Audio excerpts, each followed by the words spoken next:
हम आपके लिए लेकर आए हैं एक और नई इंटरेस्टिंग सीरीज। तो इसके पार्ट फर्स्ट की शुरुआत 2070 में होती है। दुनिया के बहुत बड़े बड़े वैज्ञानिक चिंतित हैं क्योंकि पूरी दुनिया पानी की वजह से सूखे के खतरे में आ गई है। और ऐसी परेशानी का उपाय करने के लिए पहले कुछ लोगों को चांद पर बैली रिसर्च स्टेशन में जांच करने के लिए भेज दिया गया है। उनका पहला प्रयोग एक टंकी में पड़ी मछली पर किया जाता है। वो उस मछली पर पानी की तरह दिखने वाली एक रहस्यमय चीज डालते हैं। शुरू में तो इसकी वजह से मछली का दम घुटता है, लेकिन फिर उस पानी जैसे चीज के कण बढ़ने लगते हैं, जिससे और पानी बढ़ता है और आखिर में पानी पूरी टैंक में भर जाता है। बात को सीधे बताएं तो उस रहस्य में पानी की वजह से मछली अपने रहने लायक वातावरण बना लेती है। वैसे तो पहला प्रयोग बिल्कुल सही रहता है, लेकिन किसी रहस्य में वजह से उस जगह को बंद कर दिया जाता है। अब 5 साल बाद 2075 में दिखाते हैं, जैसा अनुमान लगाया गया था वैसा ही होता है। पूरी दुनिया में पानी की बहुत ही ज्यादा कमी हुई है और इसकी वजह से इतिहास में अब तक छोटे बच्चों की सबसे ज्यादा मौतें हुई है, क्योंकि गंदे पानी की वजह से बहुत सारी बीमारी आ गई थी। और फिर साउथ कोरिया में सरकारी और प्राइवेट कंपनी पानी की कमी की वजह से कम पानी को प्रयोग कर खेती कर रहे हैं और सरकार ने लोगों को अलग अलग हिस्सों में बांट दिया है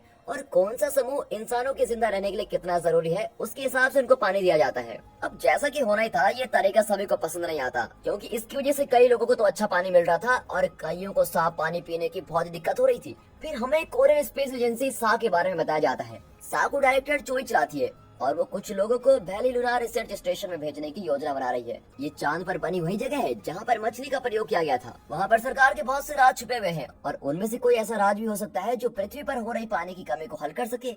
अब चांद पर जाने के लिए 9 लोग चुने गए हैं, जिनका कैप्टन हैन है, जो कि एजेंसी के लिए एक फौजी भी है। अब मिशन काफी खतरे से भरा हुआ है, क्योंकि पिछली खोज के दौरान वैली स्टेशन पर 117 लोगों की जान गई थी और उनको बताया जाता है कि सभी मौतें किसी रेडिएशन के लीक होने से हुई थी। लेकिन डॉक्टर सॉन्ग इस बात पर विश्वास नहीं करती। डॉक्टर सॉन्ग को इसलिए रखा गया है क्योंकि अर्थ से बाहर जिंदा रहने वाली चीजों को पता लगाने के लिए वो बहुत ही एक्सपर्ट है। शुरू में तो डॉक्टर सॉन्ग ने इस मिशन पर जाने के लिए मना कर दिया था, लेकिन 5 साल पहले हुई दुर्घटना में उसकी बहन की मौत हो गई थी और उसके सच का पता लगाने के लिए वो मिशन पर जाने के लिए तैयार हो जाती है। अब इसके लिए डॉक्टर सॉन्ग को पूरी जिंदगी के लिए गोल्ड मेंबरशिप कार्ड दिया जाता है, जिससे वो जितना चाहे उतना साफ और सुरक्षित पानी पी सकती है। फिर डायरेक्टर चोई मिशन के बारे में सभी लोगों को बता रही होती है। उनका मिशन चांद से कम एक उस चमत्कारी पानी का कैप्सूल लाने का है। हालांकि उन कैप्सूल्स में क्या है इन सब की जानकारी किसी को नहीं पता, बस उनको यही पता है कि उस कैप्सूल को ठंडे तापमान में रखना बेहद जरूरी है। लेकिन डॉक्टर सॉन्ग को कहीं न कहीं लग रहा है कि साथ जानबूझकर उस कैप्सूल के बारे में जानकारी छुपा रही है, लेकिन फिर भी वो मिशन पर जाने के लिए तैयार हो जाती है। लेकिन जिस दिन उनकी उड़ान होती है उस दिन पायलट को बदल दिया जाता है और पुराने पायलट की जगह नए पायलट जिसू को रख लिया जाता है। और किसी को भी आखिरी समय में ये बदलाव बिल्कुल पसंद नहीं आता, लेकिन फिर कैप्टन हैन सभी को शांत करता है और कहता है कि इट इज ओके। अब अंतरिक्ष यान अपनी उड़ान भरता है और बाद में अच्छी तरह से चांद के पास पहुंच जाता है। हालांकि यान को नीचे उतारते समय उसमें कुछ खराबी हो जाती है और इस वजह से वो वैली से 7.6 किलोमीटर दूर गिरते हैं। फिर कुछ देर बाद अंतरिक्ष यान एक पहाड़ी से गिर जाता है, इसलिए सभी को वैली स्टेशन तक पैदल चलकर जाना पड़ता है।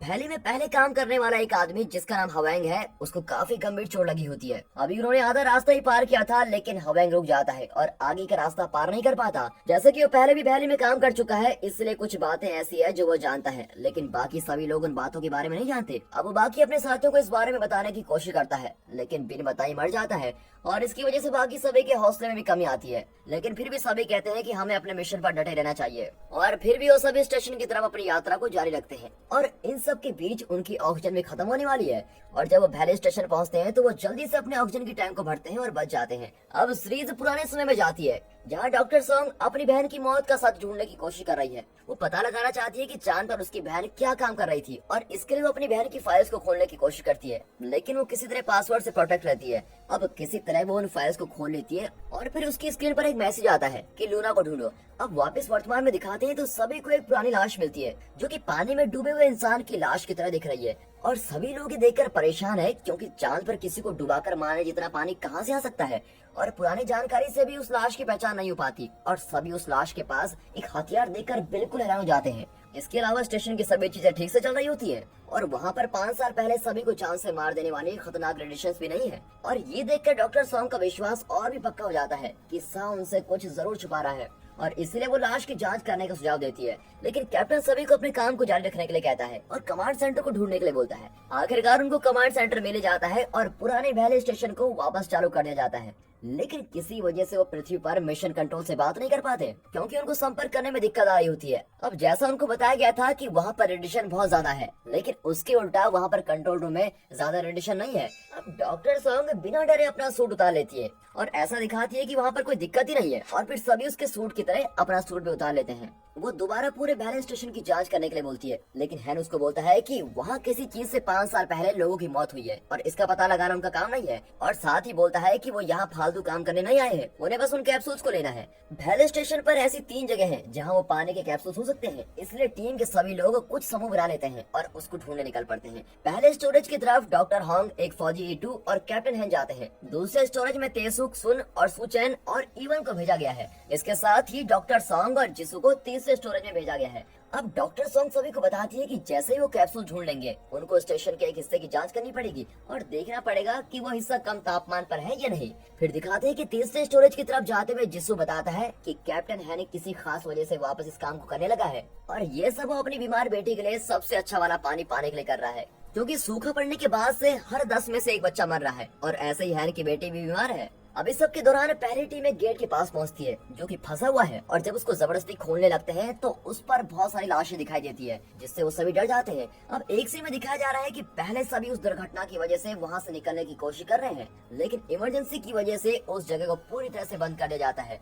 और ये सब सरकार की बताई बातों से बिल्कुल उल्टा है, क्योंकि सरकार ने तो बताया था कि सभी लोग उस जगह को पूरी तरह से बंद करने के पहले ही मारे जा चुके हैं। फिर डॉक्टर सॉन्ग उन लाश को देखती है और बताती है कि ये सभी लाशें पानी में डूबी हुई थी। वो दोबारा उन सभी लाश की जांच करने के लिए बोलती है, लेकिन हैन गुस्सा करता है और उसको मना कर देता है और साथ ही बोलता है कि सॉन्ग को अपने व्यक्तिगत चीजों को भूल जाना चाहिए। अब पहली और दूसरी टीम अपनी अपनी जगह पर पहुंच जाती है, लेकिन वहाँ दोनों ही जगहों पर कैप्सूल्स नहीं है और वहाँ देखकर तो ऐसा लग रहा है कि जैसे पहले ही किसी ने वो कैप्सूल ढूंढ लिया है। फिर तीसरी टीम को वहाँ स्टेशन में किसी और के होने का महसूस होता है, और जब गॉन्ग इसका पता लगाने के लिए जाता है तो जिसू डॉक्टर सॉन्ग को बताता है कि वो उसकी मरी हुई बहन के बारे में जानता है और इस बात का दुख उसको भी है। और वो साथ ही बताता है कि अगर डॉक्टर सॉन्ग सच पता लगाने के लिए जांच करना चाहती है तो वो उसमें उसकी मदद करेगा। फिर कुछ देर चुप रहकर सोचने के बाद डॉक्टर सॉन्ग इस मौके का फायदा उठाने को तैयार हो जाती है।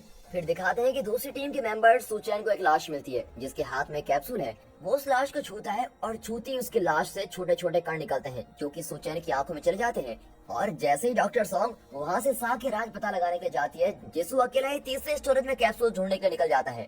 ढूंढते हुए उसकी टॉर्च नीचे गिर जाती है और जब वो टॉर्च को उठाने की कोशिश करता है तो कोई टॉर्च को दूर से खींच लेता है, लेकिन उसको दिखाई नहीं देता और इस वजह से वो बहुत ही डर जाता है। अब वो अपने आप को समझाता है कि शायद उसने कोई सपना देख लिया हो और वो अपने काम पर लग जाता है। फिर दूसरी टीम को कोई कैप्सूल नहीं मिलता, इसलिए वो सभी वापस कंट्रोल रूम में आ जाते हैं। तभी हैन अपनी गाड़ी में डॉक्टर सॉन्ग को कहीं और जाते हुए देखता है और फिर डॉक्टर सॉन्ग को वापस जिसू के पास जाने को बोलता है। अब स्टोरेज 3 में जिसू को टॉर्च के पास एक कैप्सूल दिखाई देता है और वो उसको उठा लेता है और कैप्सूल में पानी जैसा कुछ भरा हुआ दिखाई देता है। और जैसे ही डॉक्टर सॉन्ग वापस पहुंचती है तो वो देखती है कि कोई चीज जिसू पर हमला कर रहा है और उसको गर्दन पकड़कर हवा में उठा रहा है, और जब जिसू मर जाता है तब उसको नीचे छोड़ता है। फिर डॉक्टर सॉन्ग देखती है कि वहाँ से जाने से पहले वो चीज अपने साथ उस कैप्सूल को भी लेके जाती है और जल्दी बाकी सभी वहाँ आते हैं और उनको सब पता लगता है। कोई भी डॉक्टर सॉन्ग की बात पर विश्वास नहीं करता, लेकिन जब जिसू की लाश की जांच की जाती है तो पता लगता है कि उसके हाथ और शरीर की काफी हड्डियां टूटी हुई है, जो कि किसी वैसी चीज के गिरने से तो बिल्कुल नहीं हो सकता। अब है सभी को वापस कमांड सेंटर में आने को बोलता है और फिर वो डॉक्टर सॉन्ग के शरीर पर लगे कैमरे से वीडियो देखता है। तब पता लगता है कि जिसू को मारने वाली चीज हवा वाले पाइप से बाहर गई है। अब वो जो भी था उसको कैप्सूल में पाने की कीमत के बारे में बिल्कुल अच्छे से पता था और सॉन्ग को लगता है कि वो कोई इंसान ही है। फिर कंट्रोल सेंटर में तेसु पृथ्वी पर संपर्क करने की कोशिश करता है, लेकिन जब कोई संपर्क नहीं होता तो वो मान लेता है कि ये सब कुछ बाहर टावर में किसी कमी की वजह से हो रहा है। अब अचानक सुचैन बहुत जोर से कांपने लगता है और उसके मुंह से बहुत सारा पानी बाहर आने लगता है। डॉक्टर हॉन्ग सभी को दूर होने को बोलती है और साथ ही उसको बचाने के लिए सूच डालने को बोलती है। हैन, गॉन्ग और सॉन्ग को इस बारे में पता चलता है और वो जल्दी से कमांड सेंटर पहुंच जाते हैं। अब डॉक्टर हॉन्ग सुचैन को बचाने के लिए पूरी कोशिश करती है, लेकिन वो बेचारा मारा जाता है। डॉक्टर हॉन्ग हैन को बोलती है कि जब तक उसकी मौत का पता न लग जाए तब तक इसकी लाश को सही से रखना, क्योंकि हम इसकी अच्छे से लैब में चेक करेंगे। अब चीफ गॉन्ग अपने भाई की मौत से बहुत ही परेशान है, इसलिए हैन उससे बातें करने जाता है। अब आखिरकार हैन डॉक्टर सॉन्ग को जिन लोगों की मौत हुई है उसके पुराने मेडिकल रिकॉर्ड की जांच करने के लिए मान जाता है। उन लोगों को पता चलता है कि जिसने जिसू को मारा है वो स्टेशन में कभी भी आ सकता है। फिर हैन, गॉन्ग और ईटू के साथ मिलकर हवा वाले पाइप्स की जांच करने का तय करता है और दूसरी तरफ तेसुक और सुन को पृथ्वी पर संपर्क करने के लिए बोला जाता है। अब सुन कुछ समय से हो रही चीजों की वजह से बहुत ही हताश है और तेसुक पृथ्वी पर संपर्क करने की कोशिश करते करते सुन का मूड सही करता है। यहाँ डॉक्टर हांग सुचैन की लाश की जांच कर रही है और साथ ही में सॉन्ग और एक फौजी इवन वैली में मारे गए लोगों के मेडिकल रिकॉर्ड्स के बारे में पता लगाने की कोशिश कर रहे हैं, लेकिन वैसा कर नहीं पाते हैं। सॉन्ग बाकी लाश के शरीर से कुछ मांस को निकालना चाहती है और वो उनकी जांच तब करेगी जब उसको सुचैन की मौत का पता लग जाएगा। और इस सब के दौरान हैंगोंग और ईटू हवा के पाइप्स में जाते हैं और जिसू को मारने वाले का पता लगा रहे हैं और ढूंढते हुए वो उस जीप की बनाई तस्वीरों तक पहुंच जाते हैं और जल्दी उनको किसी की अपनी तरफ आने के संकेत मिलते हैं और वो उस चीज से मिलने का इंतजार करते हैं, लेकिन वो चीज उनके पास से गुजर जाती है। और जब डॉक्टर सॉन्ग दूसरी लाशों के शरीर से कुछ सैंपल ले रही होती है, इवन सोच रहा होता है कि क्या उसको भी सुचैन के संपर्क में आने से कोई संक्रमण तो नहीं हुआ। फिर अचानक डॉक्टर हांग सॉन्ग को अपने पास बुलाती है, इसलिए सॉन्ग जाते हुए इवन को सैंपल का ध्यान रखने के लिए बोलती है। और जब वो वापस जा रही होती है वो वैली स्टेशन की जानकारी वाले कमरे के सामने रुकती है और कुछ देर रुकने के बाद वो वापस इवन के साथ सैंपल लेने के लिए आ जाती है। अब वो कुछ देर बाद डॉक्टर हांग के पास जाते हैं, जहाँ डॉक्टर हांग उन्हें बताती है कि सुचैन की मौत डूबने से हुई है और डूबने वाला पानी उसके शरीर से आया है। डॉक्टर सॉन्ग बाकी लाशों की जांच करती है, लेकिन उसको कुछ अजीब नहीं दिखाई देता।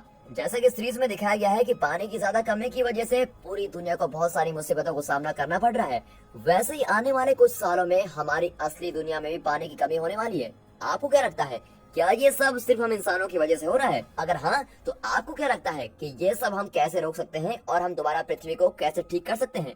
कमेंट सेक्शन खुला है, वहाँ पर जरूर बताइएगा। अब हैन और उसके साथ के लोग सुचैन को मारने वाली चीज का पता कर रहे हैं और ऐसा करते हुए एक गेट तक पहुंच जाते हैं जिसको खोल नहीं पाते। वो इस बारे में कुछ नहीं कर सकते और इसलिए वापस कमांड सेंटर में आ जाते हैं। वहाँ तेसुक उन्हें बताता है कि बाहर संपर्क वाले टावर में कोई दिक्कत है, इसलिए वहाँ जाकर उसको ठीक करना पड़ेगा और ऐसा करते हुए साथ ही में किसी को अंदर से सारे सिस्टम को दोबारा शुरू करना पड़ेगा।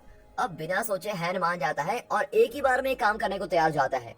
दूसरी तरफ डॉक्टर हांग सॉन्ग को सुचैन का खून का नमूना दिखाती है जिसमें उनको कुछ अलग मिलता है और जल्द ही हैन वहां जाता है और जो आगे होने वाला है उसके बारे में बताता है। अब हैन के जाने से पहले सॉन्ग उसके साथ अकेले में बात करती है और बड़ी हैरानी से बताती है कि उसके बहुत पास होने पर भी सुचैन को मारने वाली चीज ने सॉन्ग पर हमला नहीं किया और इसके साथ ही जैसा कि उनको पता है कि वो चीज पाइप्स में घूमती है और हमेशा बच के भाग जाती है, इससे पता लगता है कि वो चीज वैली स्टेशन के बारे में सब कुछ अच्छे से जानती है। सॉन्ग को विश्वास है कि ये कोई 5 साल पहले बचा हुआ इंसान ही है। अब हैन को इस बात पर विश्वास करना बहुत ही मुश्किल हो जाता है, इसलिए सॉन्ग बोलती है कि अगर सरकार रेडिएशन को लेकर गलती कर सकती है तो हो सकता है कि वो बचे हुए लोगों के बारे में भी गलत हो सकते हैं।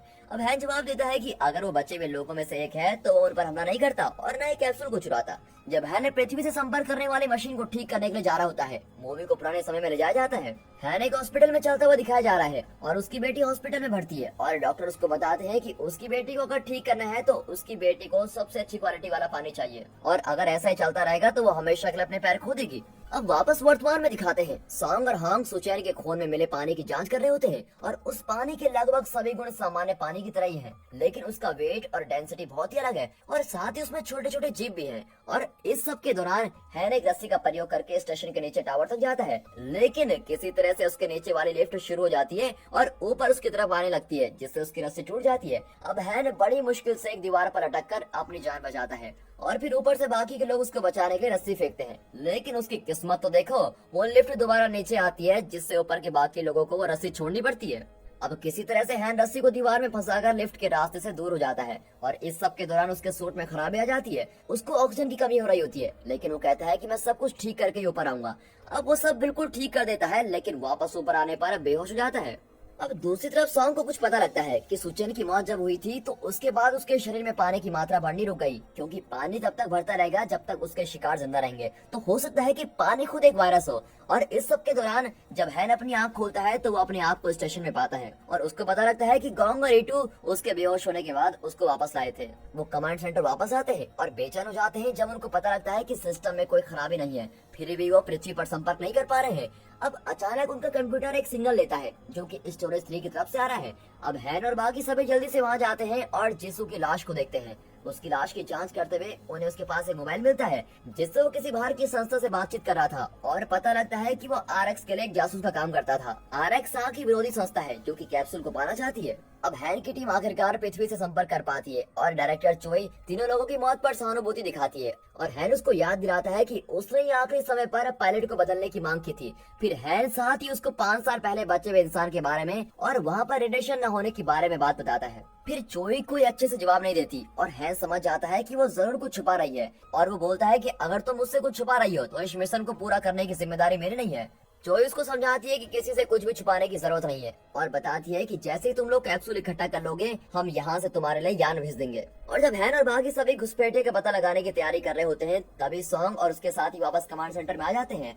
अब सॉन्ग हैन से पूछती है कि क्या उसको पता है जिन कैप्सूल्स को उन्हें ढूंढने के लिए भेजा गया है उसमें पानी है, और हैन की चुप्पी इसका जवाब दे देती है। फिर पुराना एक सीन दिखाया जाता है जहाँ हैन को पानी के बारे में सब कुछ अच्छे से बताया जाता है और साथ ही ये भी बताया गया था कि वो पानी सॉन्ग की बहन ही चांद पर ढूंढा था। आखिरकार हैन अपनी चुप्पी खत्म करते हुए सभी को बताता है कि 5 साल पहले सभी की मौत उस पानी की वजह से हुई थी। चांद वाला पानी हमेशा बढ़ता रहता है जिससे वो बहुत सारा पानी बना सकते हैं और अगर किसी तरह से पानी के बढ़ने को काबू कर सकेंगे तो इसकी मदद से वो सभी इंसानों को बचा सकते हैं। चांद वाला पानी जब किसी जिंदा शरीर से मिलता है तब वो अपना काम करना शुरू करता है। अब सॉन्ग गुस्सा हो जाती है कि चांद वाले पानी की वजह से सभी मारे गए थे, लेकिन सरकार ने तो इस पानी के बारे में किसी को कुछ भी नहीं बताया।